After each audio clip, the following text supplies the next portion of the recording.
as a rapper. My jersey up too high in the rafters. I got a frog team, new life and a tractor. Still sipping that moonshine and a flag. Hey everyone, welcome back to another episode of the Moonlighters Club. Thank you all for joining, and I want to say hello to our guests today, Mike and Megan. Where are you both based? We are out of Boise, Idaho. I interviewed someone from a company called Karuna Kava, based in Idaho. Yeah. An individual by the name of Ben, and Yep. actually interviewed him. Yeah, it was a great interview. So thank you both for joining the show. We know that guy. Yeah. Yeah. Yeah, he's a fellow market vendor, so Yeah. he's got good energy. He does. He really does. So yeah, and wow, a small world. And thank you. So I would love for you, because again, everyone's story is different. So I do want to spend more time really focusing on your business. I know you do it full time. So what is the name of your business and what is it? Treeworks is the name of the business.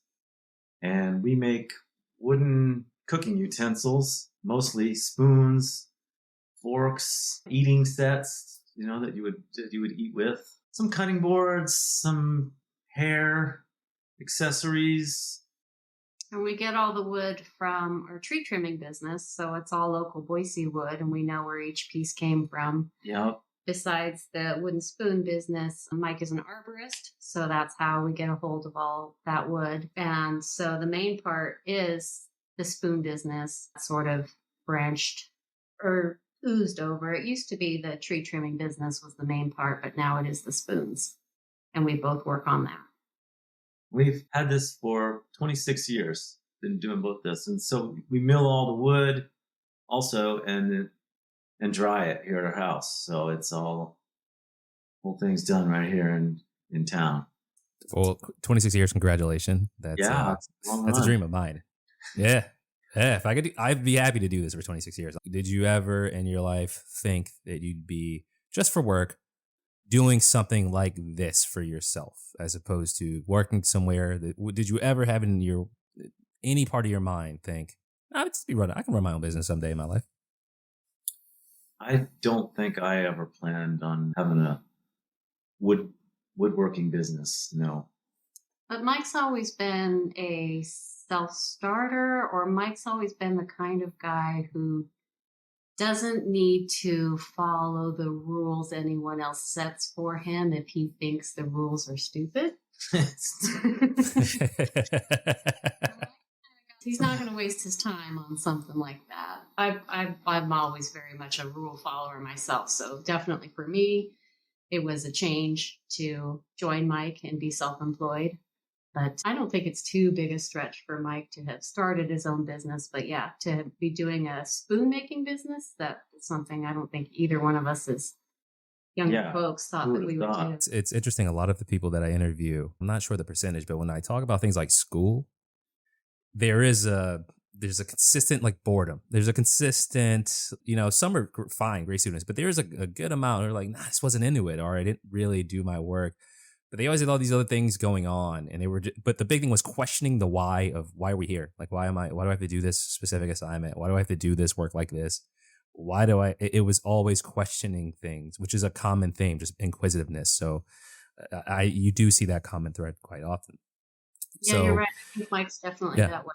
And I'm not, but Mike is. So it makes sense that he started. My question was, why do I have to be here at this time of day and stay until this time of day? Or if you're not feeling well, why do you have to show up? It was just the bureaucracy of it drove me to find my own way. Prior to starting this, did you have a defined career path in another industry? Were you already did the arborist side already exist prior to this and you were focusing on that? Or was there something else that you were doing from 9 to 5 that took the majority of your work time? I already had the arborist. I was already an arborist. I've been climbing trees for 35 years now. Yeah, when Mike started the business, he was an arborist with the city of Boise. So he had that full-time job. And then he started slowly working and doing the spoons, but he was still an arborist for full-time. Which I'm not now. Can you explain what an arborist actually does? Had a tree in your yard that you needed worked on in any way, say a limb's break, a limb broke, or it's hanging over your house, or you want it removed, either one. It's all kinds of facets of tree work, basically. And a lot of it has to do with climbing. So I have to, it's in backyards or it's in a hard to reach spot. You can't bring bucket trucks and that sort of thing into most people's yards, probably. So I was always climbing trees. Yeah, I'm fairly risk adverse when it comes to heights. It's one of my biggest fears, if not the biggest fear. I can't be up, so I envy. Yeah, I don't I don't understand people who can. I envy the being able to do those things. It's an intense job. It's not for everybody, I always say. And people ask me, how did you learn how to do this? And you basically have to just keep doing it and live and not get hurt and not die and not kill anybody else in the process. And over time, you learn how to do it. Megan, you said that when he was doing some spoon work while you were working. Where was that? Just a hobby? Yeah, it started out to be a hobby. It was all the wood that we were throwing away. I was like, something should be done with this. Somebody should do something with all this wood. And I tried to make a few pieces of furniture, and that was just too much storage and too much. It just didn't work out because it was trying to make like rustic furniture was way too involved with space. Where to put everything, and it all goes bad. So I was making some jam actually, and I needed something to stir it with because if you make jam, you have to stir it boiling for 10 minutes. And I didn't have any tool that I could stir this hot liquid for 10 minutes. So I chopped out a utensil, really rustic utensil. And you just used a hatchet that first I did just use a hatchet. And I'm gonna make a few more of these. These are kind of cool. And I just started making them, and I got better and better at it, after 10 or 15 of them. And somebody would say, "Oh, I want one of those." I'd be like, okay. I guess I could make you one, but if you want to, maybe the next person, I'd be like, well, you're going to have to pay for this one. The next one.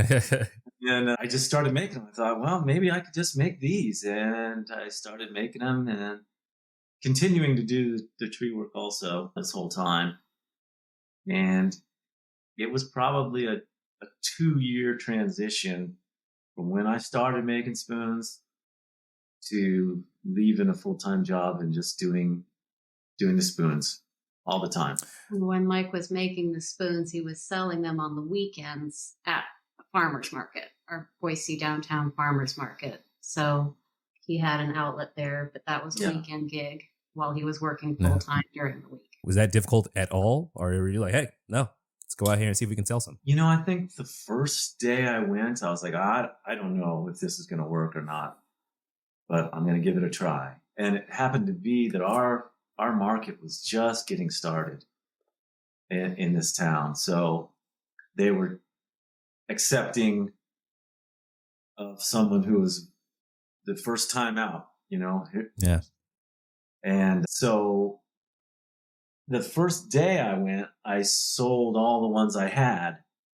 And then I was like, okay, now I'm going to get serious and maybe start buying tools and start really seeing if I can do this. But our farmer's market, I don't know how I would have done this without that.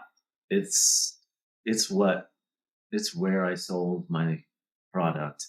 It's where I continue to sell it today.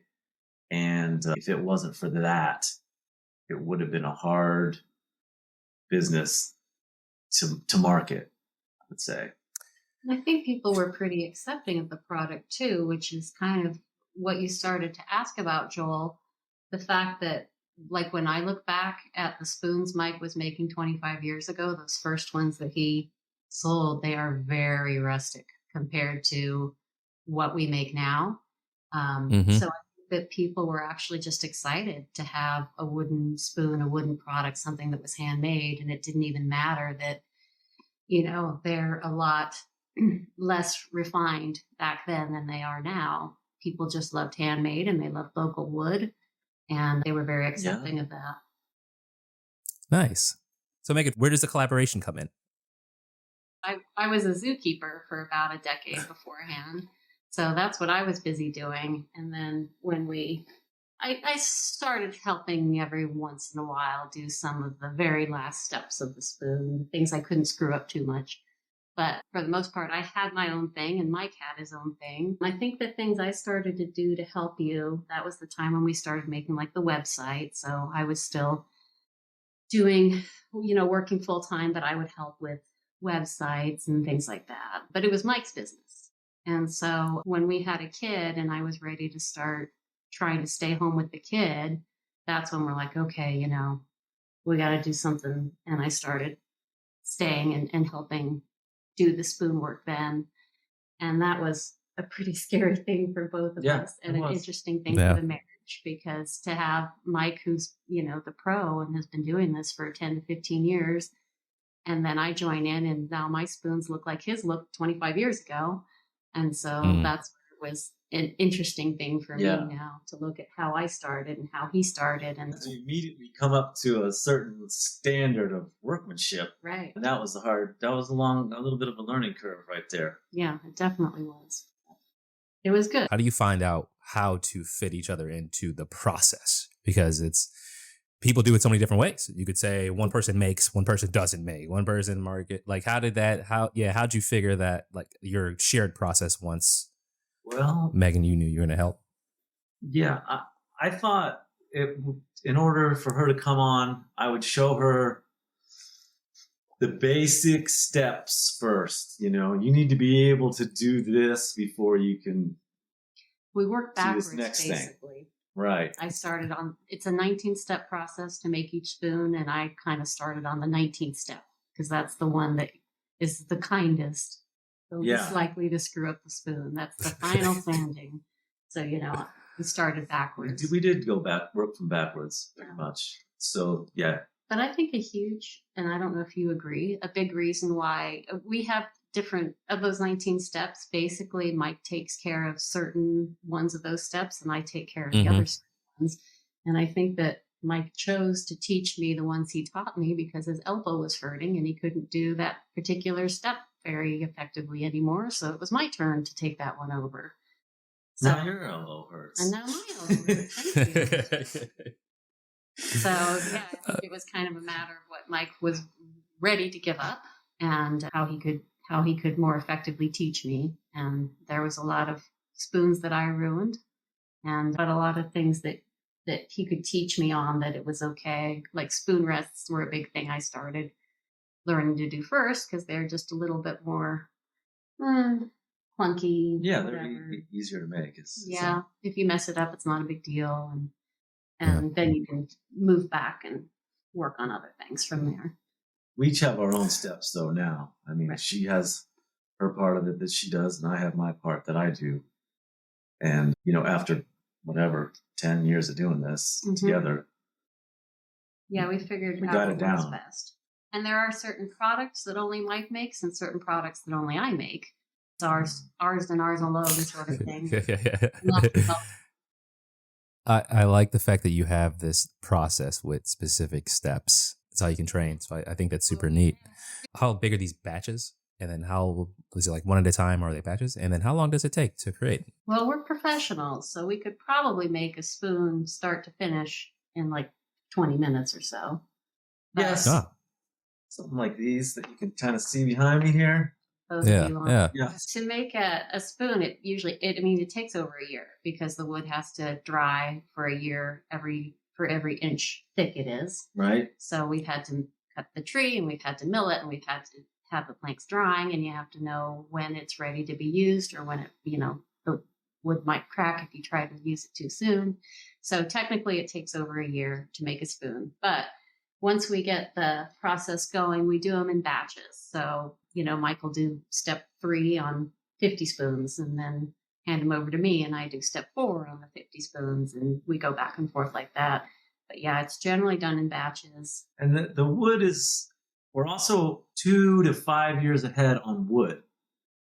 So I've already got the wood milled, and I sometimes don't use it for 5 years, sometimes 10 years.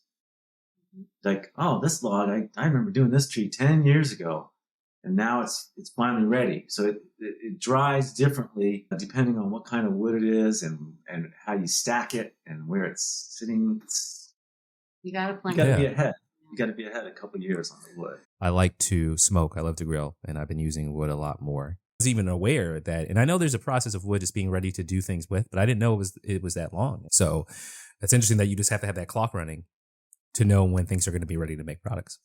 Yeah, because we don't have a kiln, so we can't kiln dry wood, which some places do. And if you buy wood from a store or something, it's probably been kiln dried.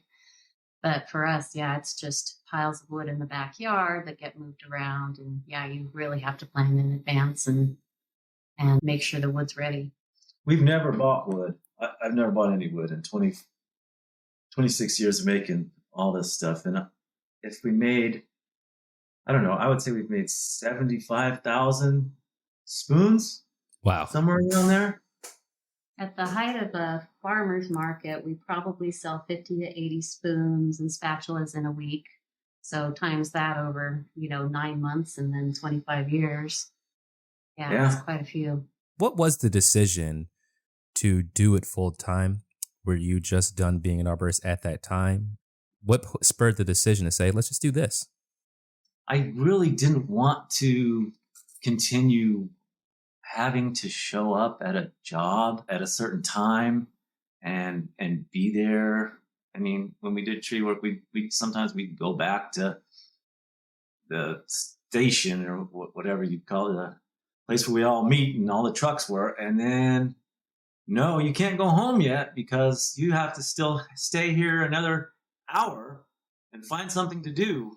It's a run out the clock situation. Yeah, it was a run out the clock situation. And I thought, what a waste of my time and money for the city and just the bureaucracy of it. And they'd be like, well, just enjoy it. You don't have to do anything. Just don't work too hard. Don't do anything.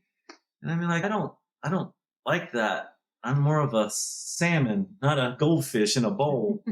So So again, for Mike, if it's a stupid rule, yeah, he's going to find his way. Or if your child was sick and you had to stay home from school, suddenly you were faced with this dilemma. Well, I'm supposed to be at work and I only have one day, or maybe you don't have any sick days left, or whatever it may be. And I just thought, well, they can certainly do this job today without me, but I have to be there.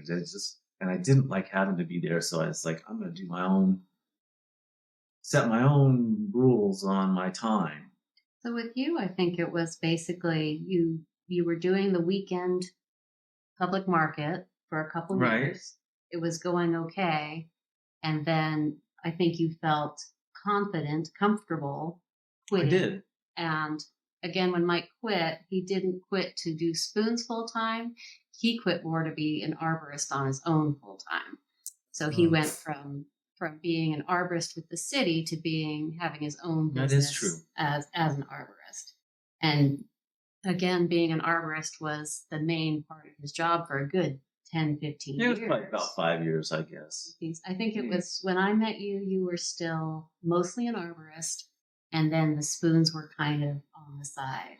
Right. But I always thought, well, if you could join me, then we could make more spoons and get into different shows. You know how they have art shows in different places. But I was never able to have the inventory to do that sort of thing until I got help.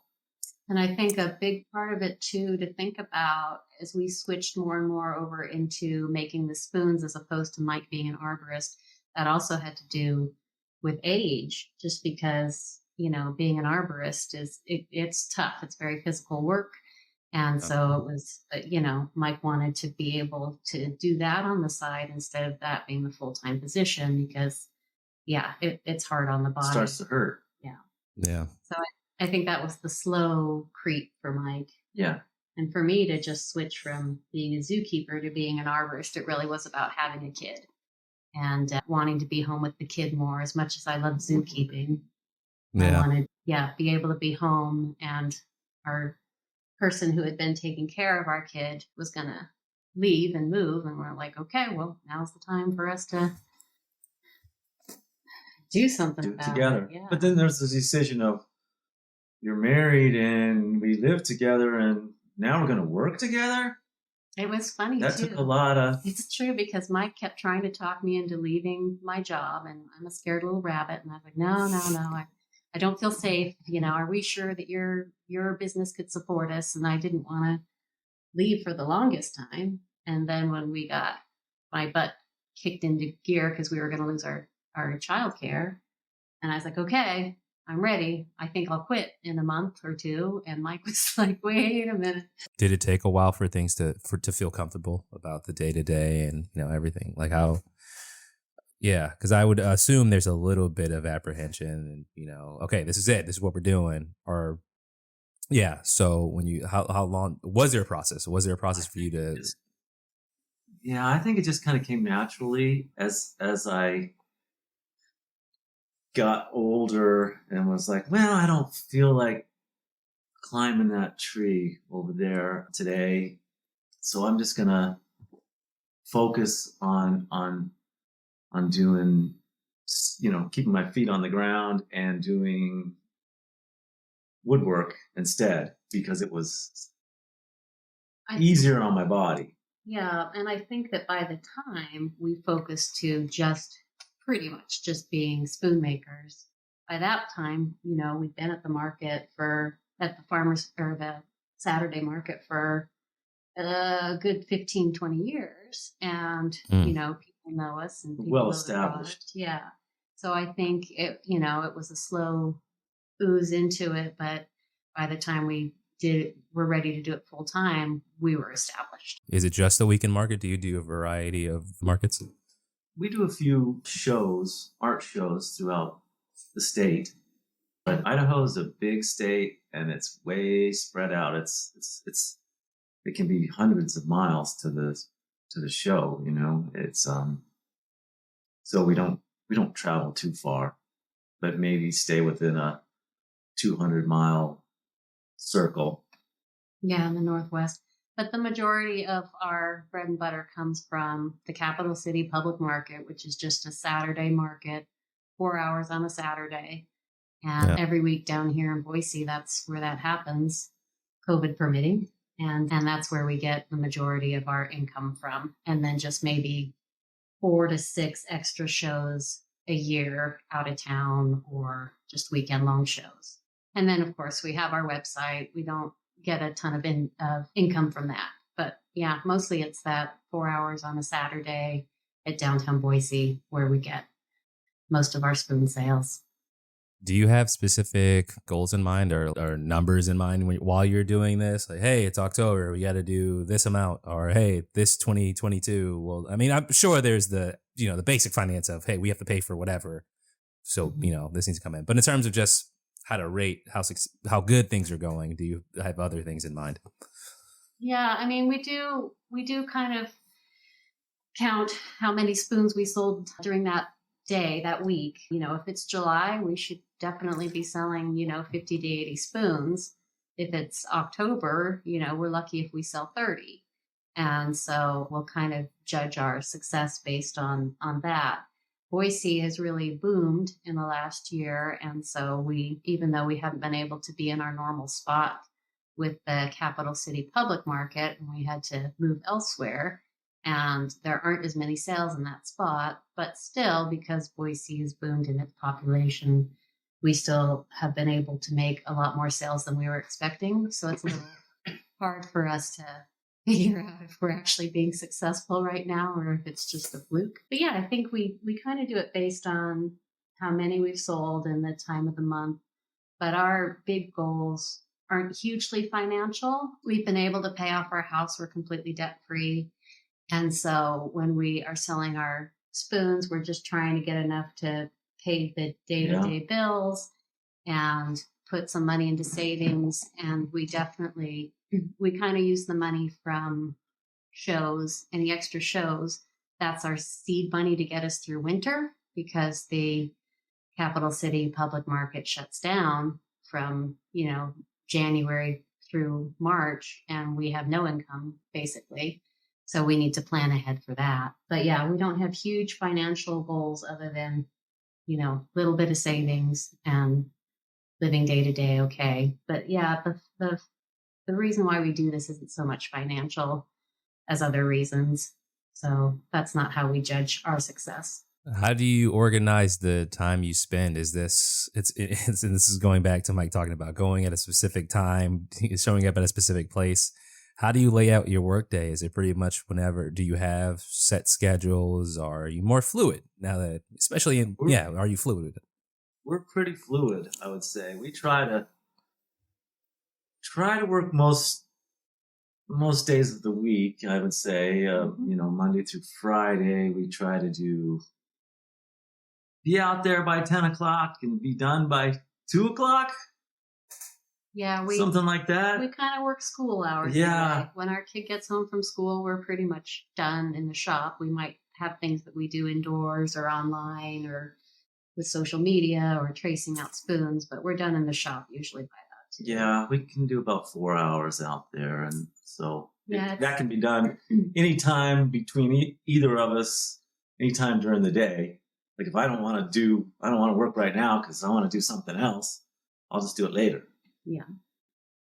So works out that way. Yeah, the only thing that we have to be at a place at a time is the Saturday market. We got to be on it for 4 hours on a Saturday. But other than that, we can be flexible with our schedule. Where I was at mentally when I started this podcast, it started like 4 years ago, was go big. So I'm in Boston. We're all trying to make apps. My co-founder, Sean, but my friend Sean was trying to act, so it's all about he's acting now, excuse me. He was doing stand-up comedy and acting. And it was always about the big thing at the end. But now here I am 4 years later, almost 5 years later. My way of thinking has changed. All goals don't have to be the same. It doesn't have to be, it's how you define your it. Standards, Joel. Yeah, and the why didn't make sense. It's just like, a lot of it is just kind of ego driven stuff. And then it is. And then I thought I needed, like, I thought you just think you need to make a ton of money. And my career has progressed in a way that I got to a certain point. I'm like, actually, I think I'm fine here. I have enough to grill, smoke on I can do my grilling. I don't really need a lot more. I can afford the food that I buy and eat. I'll travel occasionally. And I frustrate my wife because it's just like, I don't.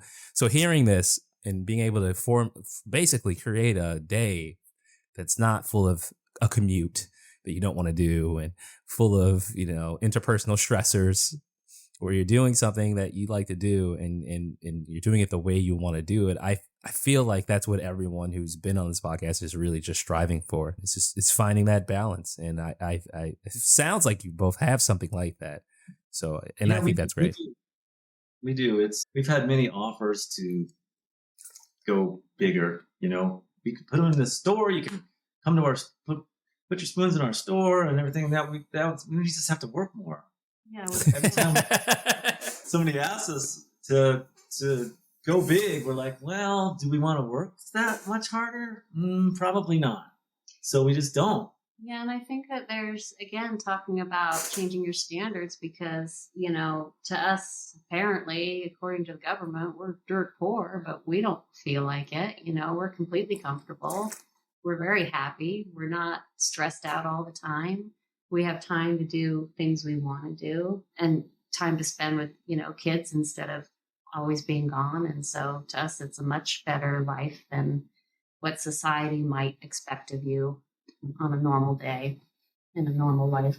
Yeah, I'm not hearing a lot of stress. It looks like you're both well rested too, which is kind of my goal. Whatever I'm doing, I'm not a big fan of the hustle culture that's being pushed. You stay up. Yeah. Yeah. It's ridiculous. And, of course we had just finished basically the last few months have been a push to get enough product, to have things for holidays. We definitely have to use our time wisely depending on the time of year. But we just within the last 2 weeks, I think, have reached the point where we're like, okay, we've got the holiday orders done. The market's about to shut down for a few months and we can just relax. So if you had talked to us a couple of weeks ago, there may be more stress in our voices. But now we're just like, we're going to take it easy. Mike's making chicken soup right now. And our shop is outside. It's got 3 walls, and the whole front of it is open. So it's like a lean-to kind of deal. And in the wintertime, it's just too cold. It's just machines don't want to run, so we just stop, basically. And we Which is could, an excellent excuse. yeah, we could probably put another wall up and be inside, but it wouldn't be as open and nice. And what's the point? We're just out there working in January, and what's the point? There's no point. We have a little something called No Nag January, Joel, where after we've finished with all of our holiday orders, neither one of us is allowed to nag the other one in January. So we get to do whatever we want in January and just take the month to really de-stress. And it's super, super helpful.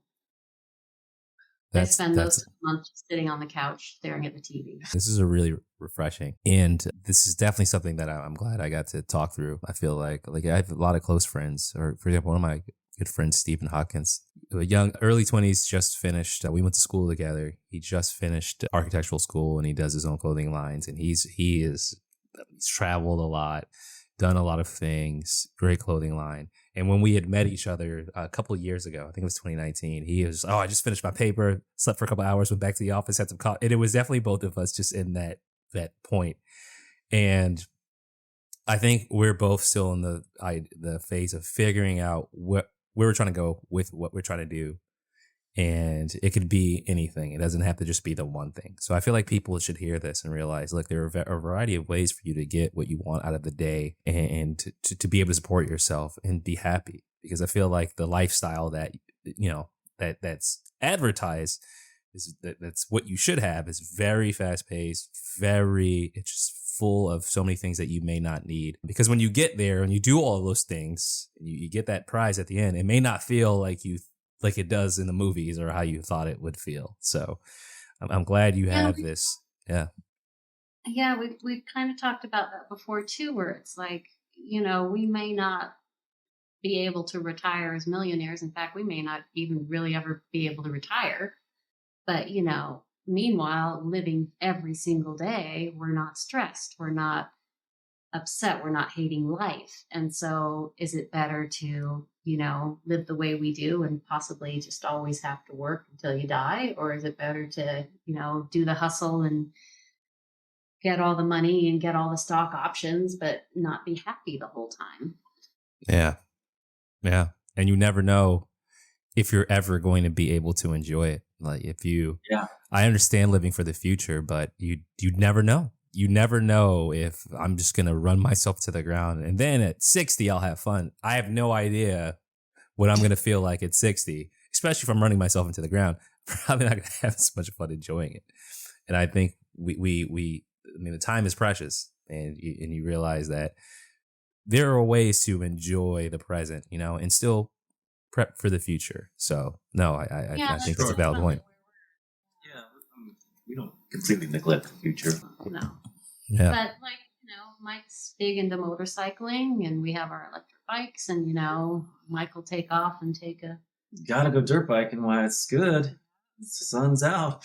Can't work all the time. Yeah, we're not waiting until we're 60 to have a good life, to enjoy ourselves, even if it's not like we're not having a good life by living it up on a yacht right now. But the little things that make us happy are what we give ourselves time to do because we're self-employed and we can set our own schedule.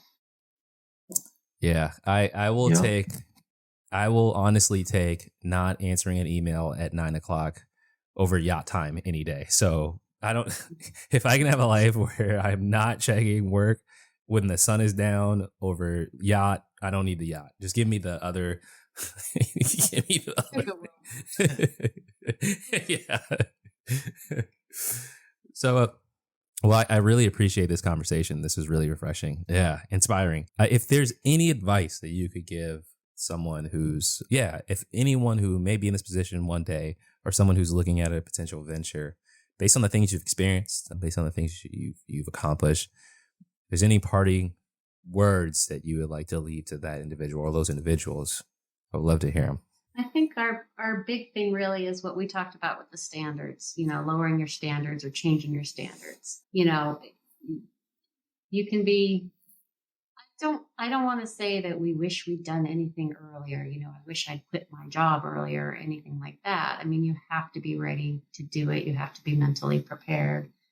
But, once you do it, again, you don't have to have, $1 million saved up in order to feel confident to do it.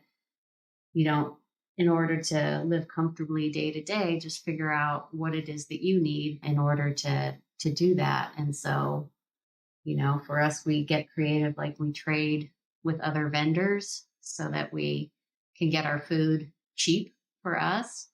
Or, you buy in bulk, or I always say I just try to stay out of the grocery store because that's where I spend all my money.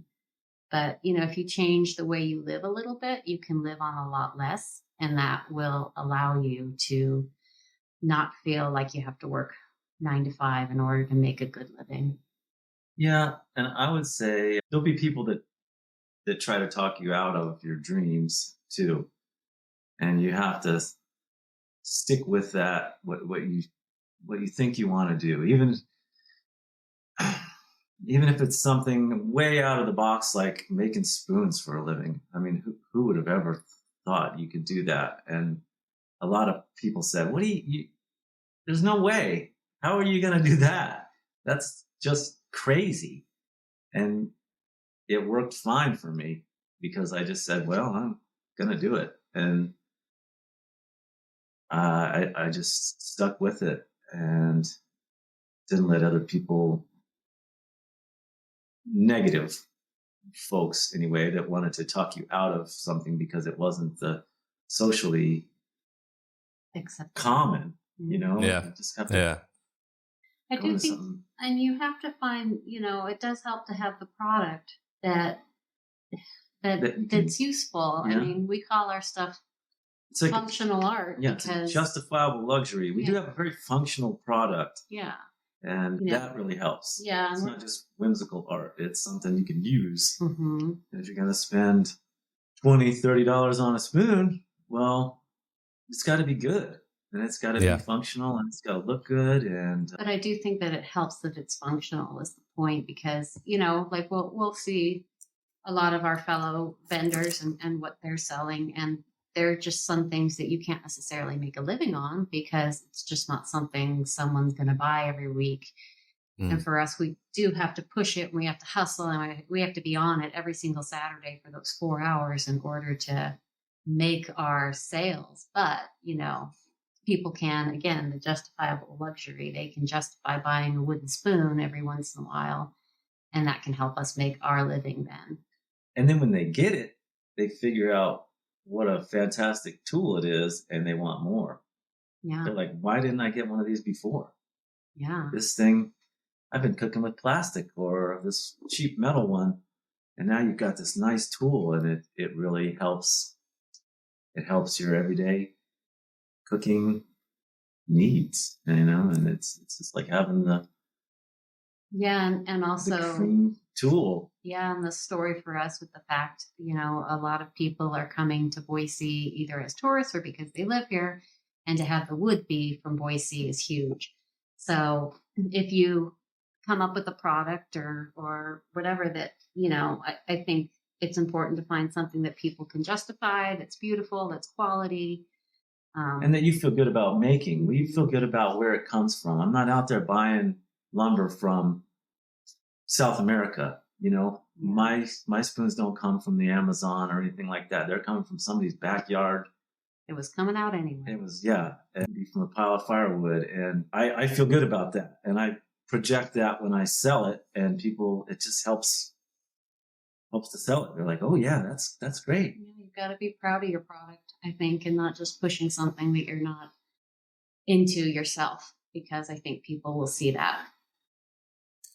Yeah. Well, I really appreciate this, and I need to grab a spoon. I will grab a spoon to support, because there's certain foods you can't cook without wooden spoon. Like when I make my own spaghetti sauce, I'm trying to get better at my Italian cooking. You can't stir your spaghetti sauce from scratch with anything but a nice wooden spoon. You got to have it. And it's got to be like your like designated spoon too. So that's right. That's my spaghetti spoon right there. Exactly. So again, I appreciate the advice. I appreciate the time. Hearing just the way you talk about things, like feeling proud of something you're doing, the time you're putting into it, even things like just trading with other vendors. It's funny, like that's how things were supposed to be. That's how they were until like, hey, let's all move to the city and just work on computers and not really provide any substance. So I think it's because of how things just are now. It does seem like far out, but it's like, no, that's how people would make things. And then you had something that someone else wanted, and that person had something, and then you worked it. We all weren't trying to go to space and take over the world. Everyone just kind of worked and went home. So it's just been that, we got to get back to the basics and back to land and back to your neighbors and back to farming. And ours is as basic and simple as it comes. I mean, it's a wooden spoon. It's probably been around forever. Right. I went as far back as you can go to make this tool. One of the first things probably that's ever been made. An arrowhead. I don't know, but it seemed to work. Go in the other opposite direction instead of forward into that's a great skills. Great point you had. Yeah, you gotta. I like what you said about we gotta get back to being closer to how it was a while ago. Yeah. So, Mike and Megan, thank you so much. I appreciate it. Is the website treeworksidaho.com? It is, yep. And social media is as well. Treeworks Idaho. And I hope those markets continue to go well. I've never been to like Big Sky Crunchy, like no Idaho's, no Montana. And I want to go to all 50 states. So I've got to get out.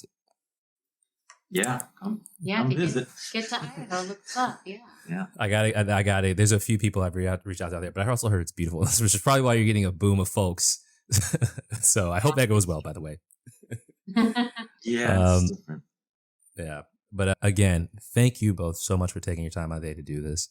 For everyone who listened, please take the time to just look up Treeworks Idaho, or just look at the way you're doing things, and maybe you could pull something from this that help you find the perfect balance. So on behalf of Mike and Megan and the Moonlighters Club, I'm Joel. Thank you so much for listening, and we look forward to seeing you the next time. All right. Thanks, Joel.